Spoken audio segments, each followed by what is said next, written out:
Hello and welcome to Modern Animism Radio. This is Laura Giles, your host and co-founder of Pan Society.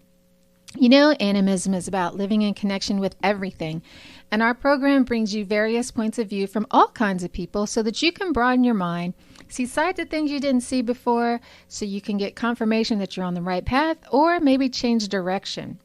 You certainly don't have to agree with everything we say here, but I hope you'll keep an open mind and at least listen, because that creates connection and shines light into the darkness, or at least gives a different perspective that you hadn't considered before. Today, I'm talking about the power of unnaming. That's been my theme this week.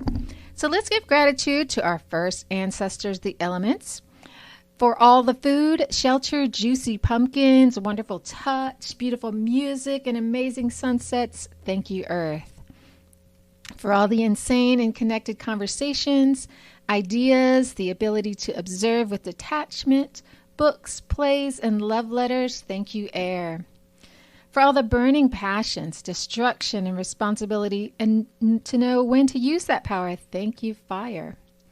For all the emotions that uplift us and drown us, the waters that quench our thirst and cleanse us. Thank you, Water. Thank you to the loving, helping ancestors for all the support that you provide that we see and don't see. Thank you to the elders who guide us through the life towards death. And thank you to our listeners for listening, sharing, liking, and subscribing on social media. It helps us to get the word out about modern animism. If you want to support, please review our podcast wherever you're listening. And you can join our private Facebook group and meet people like you who are curious about an animist lifestyle. If you'd like to support and get perks, please check out our Patreon page so that you can get in on our book club, online class, and group ancestral clearings. And if you want to get involved, send me a message. We're a volunteer-run organization, and we would love to have you here. So, part of my animist practice is to just pay attention to synchronicity. Synchronicity is Spirit's way of speaking to us, so it pays to be alert for themes and coincidences. What's been jumping out at me in the past week, and maybe for you too, because these things have a way of reaching more than one person, is the practice of unnaming. I've seen it in the book that we're reading for the Pan Society Book Club. It happened while hiking, while watching a TV program, on our Facebook group, and then I was talking to someone about science fiction writer Ursula Le Guin, and she has a pretty well-known piece about that too that was published in the New Yorker. And I think that's a pretty big sign to say, talk about this. For those who are not familiar with this term, unnaming means to basically erase, to make invisible, or to unmake. It's as if this thing or person is no longer there.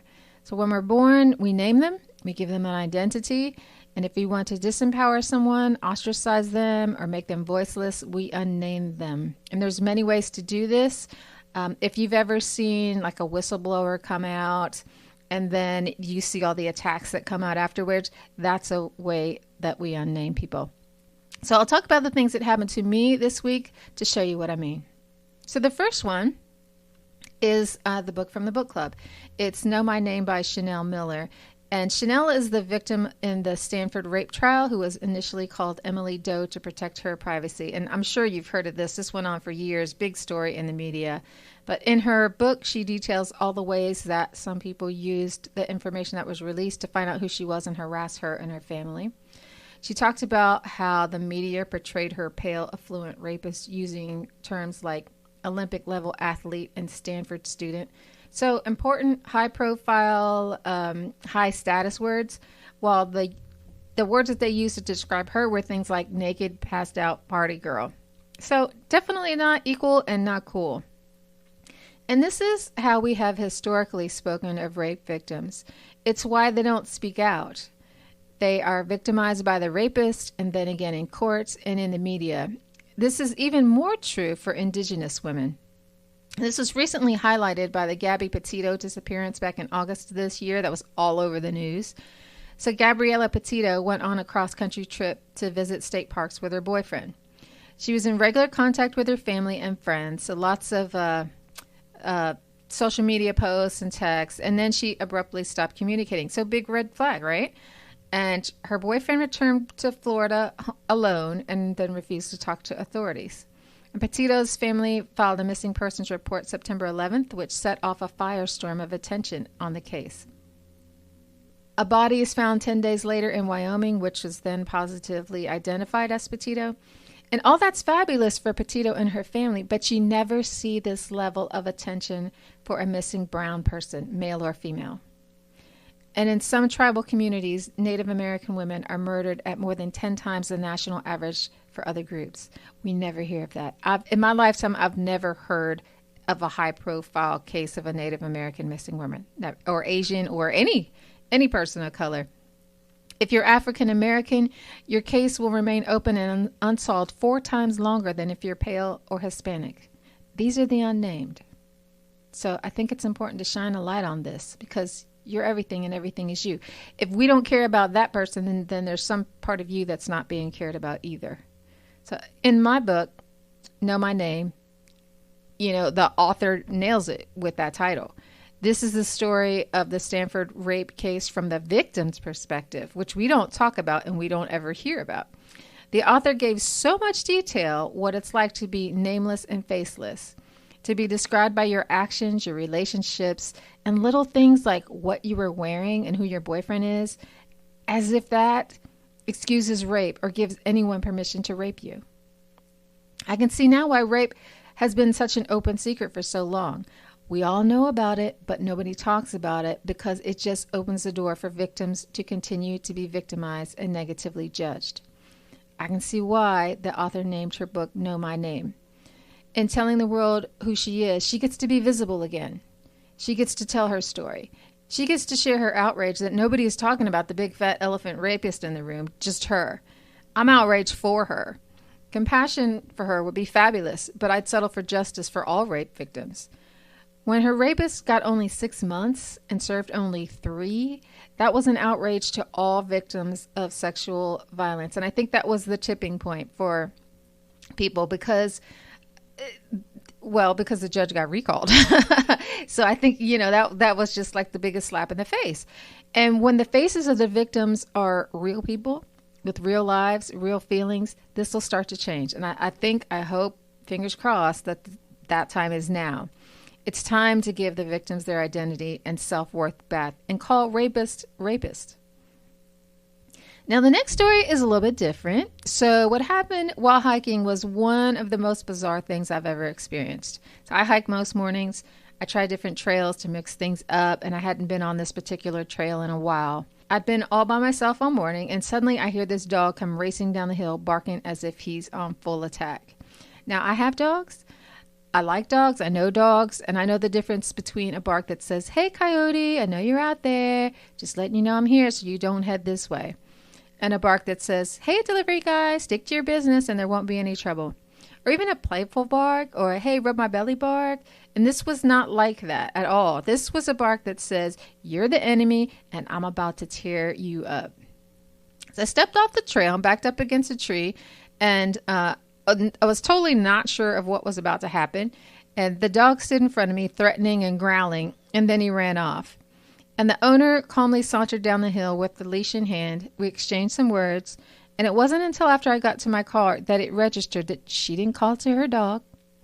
She didn't rush down the hill. She didn't ask if I was okay. And she didn't apologize. So she not only didn't see me as someone who was worthy of her concern, I think she deliberately told her dog to do that. She wasn't the least bit concerned and had this smirk on her face when I saw her, like it was funny. And I cognitively know that there are mean people in the world, but I don't have these types of experiences. So this left me really amazed at how some people can look at other people and not feel any connection at all. Especially because this could have been a really different situation if I had freaked out or if I had started running. This could have been really, really bad. So to give you the kind of an opposite example of this, I read a story about a man who was in Mexico, and kidnappings are common there, and he was kidnapped by a group of 4 young gang members. Or he was abducted. The difference being he wasn't ransomed. They took his car and they were driving out into the country.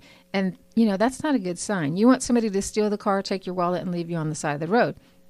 No, they kept him in his car. So he heard Spirit say, "Talk to them." So he started telling them about his life, his wife, his kids, his name, and fleshing himself out as a person. They found some common ground and the conversation turned lighter. And by the time they got to where they were going, which was like an hour away, it was a long way away. And they ended up at one of these guys' houses. They were on a first name basis. And they said that they had to have his money because somebody was sick or something like that. And they gave him his car back and let him go. And this is what happens when we have names and look like people. We can't treat them like they don't matter because humans long to connect. We're social creatures. It's what we crave. I was watching this movie about World War II. And in this one particular scene, the Polish woman was supposed to lure a German guy into a trap so that her male partners could kill him. And she couldn't do it because up to that point, he was still a person in her eyes. And we don't hurt people that we feel like we have a connection to, at least on a human to human level. So it's not like I have to know who you are or have even a talking relationship to you. But if I see you as a person, I'm going to have some compassion. You see what I'm saying? So we at least have to not see them and disconnect from them to treat them badly. If we see them as monsters, then yeah, we can kill them. And that's the mindset of all people I've talked about so far. There are people who we see and we say that they matter, and those who we don't. When we don't see people as having value, we erase them, threaten them, ignore them, rape them, steal from them, and can also kill them. So let me tell you about the Facebook group thing. So there was a post about cultural appropriation. And if you've been around a while, you know that's not the drum that I beat. I think that sharing culture is a fabulous thing. Culture doesn't belong to anybody.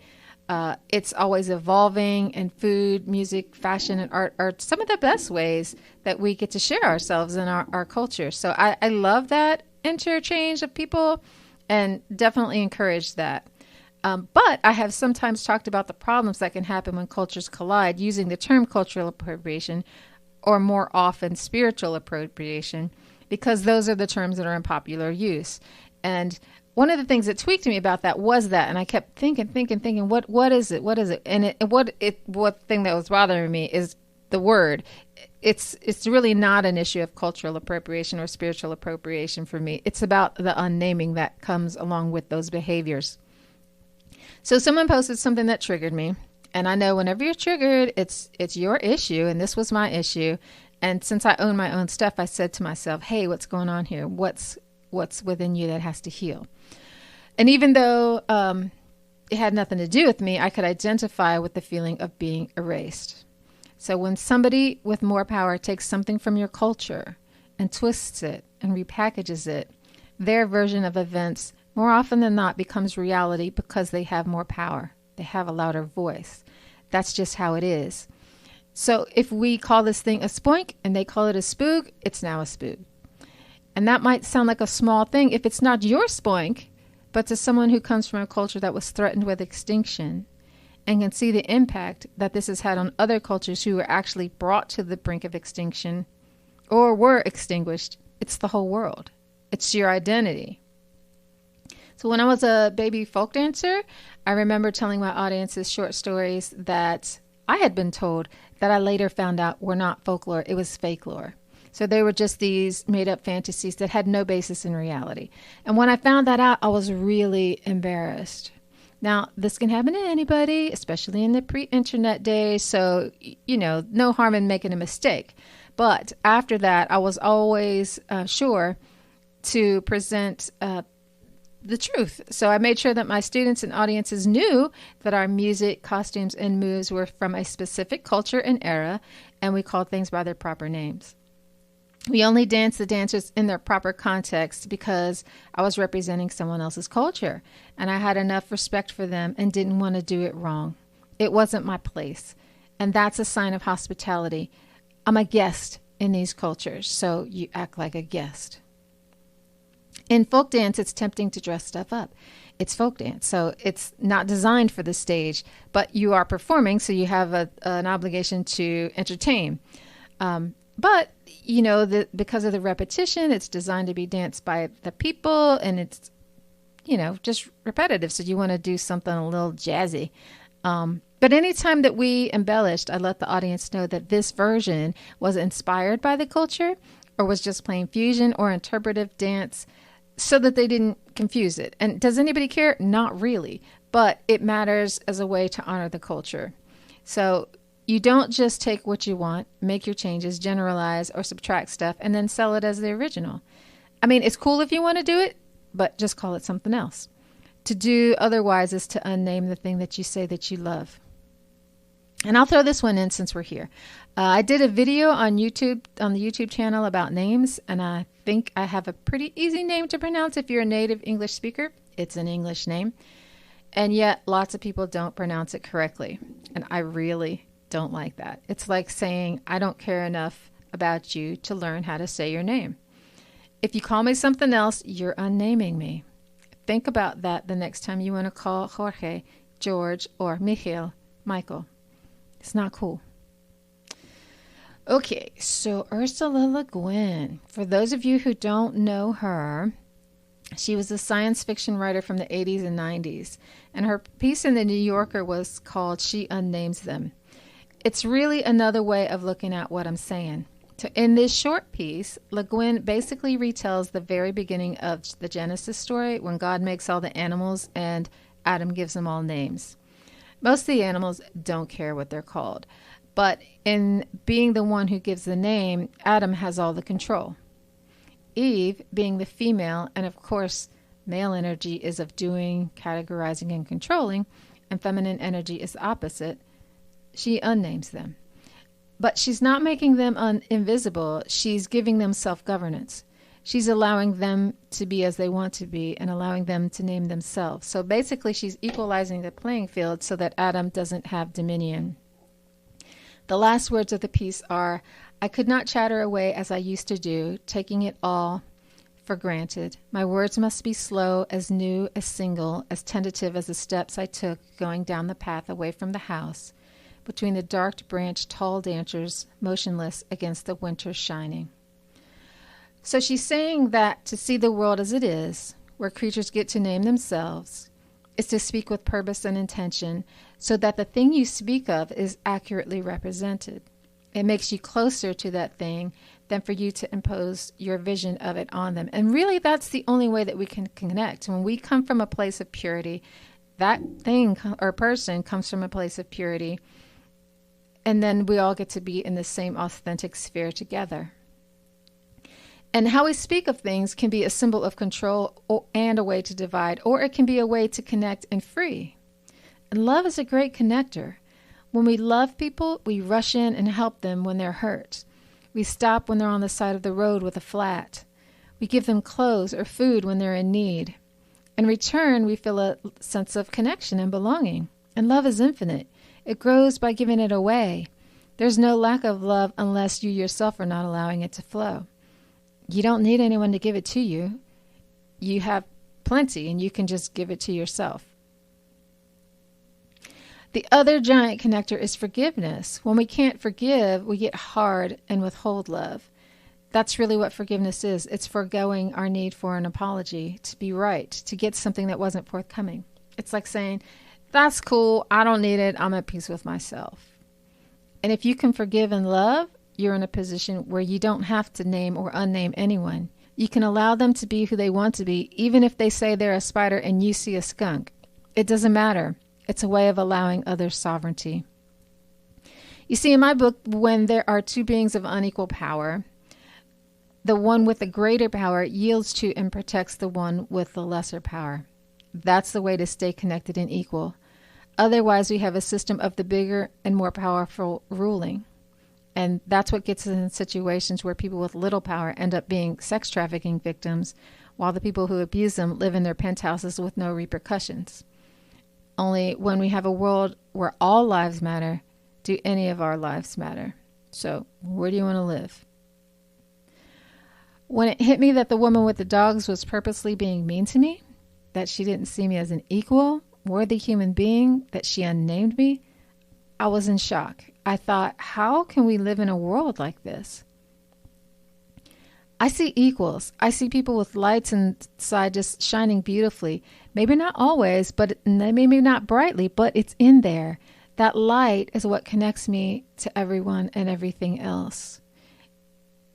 And the World War II show I was watching made me feel really sad for all the people without trust in something greater, who feel that we have to crush other people to stay safe, and to kill, and to do such soul-darkening things.